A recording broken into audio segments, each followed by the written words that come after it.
Hi friends, today I will be sharing Tamil Bible verse of a sermon that I learned from YouTube. So that is about the temptation of the flesh. 1 யோவான் 3:8 பாவம் செய்கிறவன் பிசாசினால் உண்டாயிருக்கிறான். ஏனெனில் பிசாசானவன் ஆதி முதல் பாவம் செய்கிறான். பிசாசினுடைய கிரியைகளை அழிக்கும்படிக்கே தேவனுடைய குமாரன் வெளிப்பட்டார். 1 பேதுரு 5:8 தெளிந்த புத்தியுள்ளவர்களாயிருங்கள், விழித்திருங்கள், ஏனெனில் உங்கள் எதிராளியாகிய பிசாசானவன் கெர்ச்சிக்கிற சிங்கம் போல எவனை விழுங்கலாமோ என்று வகை தேடி சுற்றித் திரிகிறான். வெளிப்படுத்தின விசேஷம் 12:9 உலகமனைத்தையும் மோசம் போக்குகிற பிசாசு என்றும் சாத்தான் என்றும் சொல்லப்பட்ட பழைய பாம்பாகிய பெரிய வலுசர்ப்பம் தள்ளப்பட்டது. அது பூமியிலே விழத் தள்ளப்பட்டது. அதனூடே கூட அதை சேர்ந்த தூதரும் தள்ளப்பட்டார்கள்.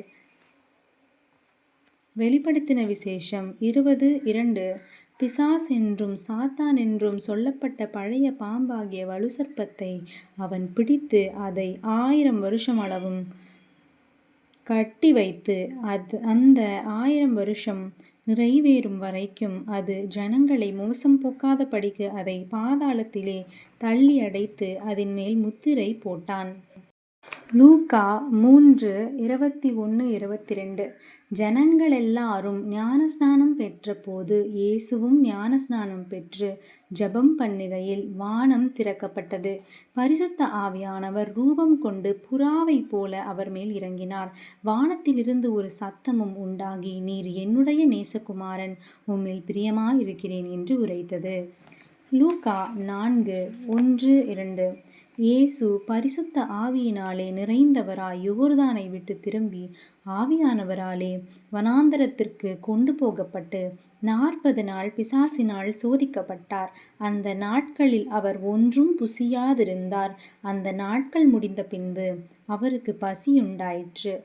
மத்தேயு 4:2-3 அவர் இரவும் பகலும் 40 நாள் உபவாசமாயிருந்த பின்பு அவருக்கு பசியுண்டாயிற்று. அப்பொழுது சோதனைக்காரன் அவரிடத்தில் வந்து, நீர் தேவனுடைய குமாரனேயானால் இந்த கல்லுகள் அப்பங்களாகும்படி சொல்லும் என்றான். எபிரேயர் 3:12 சகோதரரே, ஜீவனுள்ள தேவனை விட்டு விலகுவதற்கேதுவான அவிசுவாசமுள்ள பொல்லாத இருதயம் உங்களில் ஒருவனுக்குள்ளும் இராதபடிக்கு நீங்கள் எச்சரிக்கையாயிருங்கள். மத்தேயு 6:33 முதலாவது தேவனுடைய ராஜ்யத்தையும் அவருடைய நீதியையும் தேடுங்கள், அப்பொழுது இவைகளெல்லாம் உங்களுக்கு கூடே கொடுக்கப்படும். பிலிப்பியர் 4:19 என் தேவன் தம்முடைய ஐஸ்வர்யத்தின்படி உங்கள் குறைவையெல்லாம் கிறிஸ்து இயேசுவுக்குள் மகிமையிலே நிறைவாக்குவார். ஆமேன், ஆமேன். இந்த வார்த்தைகள் வசனங்களை படிக்கும்பொழுது பிசாசானவன் எப்படி மனிதர்களுக்கு எதிராக அவர்களுடைய மாம்சத்தையே பயன்படுத்தி அவர்களை விழத்தள்ள வகை தேடி கொண்டிருக்கிறான் என்பதை நம்ம அறிந்திருக்கிறோம். அதோடு கூட இயேசு கிறிஸ்துநாதர் தம்முடைய ஜீவனை கொடுத்து நம்மை மேன்மை வைத்திருக்கிறார். அவருடைய இரத்தத்தினுடைய அதிகாரத்தினாலே நாம் இன்றைக்கும் ஜீவனமாக இருக்கிறோம். இன்றைக்கி மக்கள் வெகு காலமாய் உலகத்தில் வாழ்ந்து கொண்டிருக்கிறாங்க. அநேக நாட்கள் அவங்களா இங்கே பூலோகத்தில் வாழ்ந்துட்டுருக்காங்க. மனுஷங்க எல்லாருமே அடுத்தடுத்த தலைமுறையை கண்டு கொண்டு இருக்கிறாங்க. அப்படின்னா இயேசு கிறிஸ்துநாதர் தம்முடைய இரத்தத்தினால் ஜெயம் கொண்டது நிமித்தமே நாம் யாவரும் அழிக்கப்படாதபடிக்கு கர்த்தர் நம்மளை பாதுகாத்து வைத்து கொண்டிருக்கிறார். இப்போது பிசாசானவன் எப்படி ஒவ்வொரு மனுஷருக்கும் இடரல் உண்டாகும்படி, கஷ்டம் உண்டாகும்படி தங்களுடைய மாம்சத்தையே அவர்களுக்கு எதிராக பயன்படுத்தி கொண்டிருக்கிறான் என்பதையே இந்த வசனங்கள் மூலமாக நம்ம பார்த்து கொண்டோம். தேவன் நம்மோடு கூட இருக்கிறார். அவர் எல்லாவற்றையும் நமக்கு தந்து கொண்டிருக்கிறார். அதனாலே நம்ம கர்த்தரோடு கூட நடந்து கொண்டிருக்கிறோம். அதே போல் விசுவாசமான இருதயம் உள்ளவர்கள் மாத்திரமே தேவனுக்குள்ளாக சந்தோஷமாக மகிழ்ச்சியாக களி கூர்ந்து கொண்டிருக்கிறாங்க. தேவனிடத்தில் விசுவாசம் இல்லாதவர்கள் யாவரும் இந்த உலகத்தில் என்ன நமக்கு பயன் உள்ளது, இங்கே என்ன நமக்கு விருப்பம், இங்கே என்ன நமக்கு தேவை என்பதையே அவர்கள் தெரிந்து கொள்ளாமல், அவர்களுக்கு எது மேன்மை எது தாழ்மை என்றும் தெரியாமல் மனிதர்கள் எதை பார்த்தாலும் அதன் பின்னாக ஓடிக்கொண்டிருக்கிறார்கள்.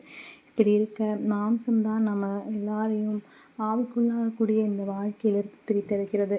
இந்த மாம்சத்தில் உண்டாகக்கூடிய அந்த டெம்டேஷன் நீங்கள் சொல்கிற இடறல், அந்த இடறல்களை நம்ம வெறுத்து அவைகளை நம்ம வந்துட்டு ஜெயம் கொள்ளணும் அப்படின்னா, இயேசு கிறிஸ்துநாதர் நமக்கு கொடுத்துருக்கக்கூடிய கட்டளைகளை நம்ம கைக்கொண்டு அதன்படி நடக்கணும். அப்படி நடந்தால் நம்மளுடைய மாம்சத்தை நம்ம வெல்லலாம்.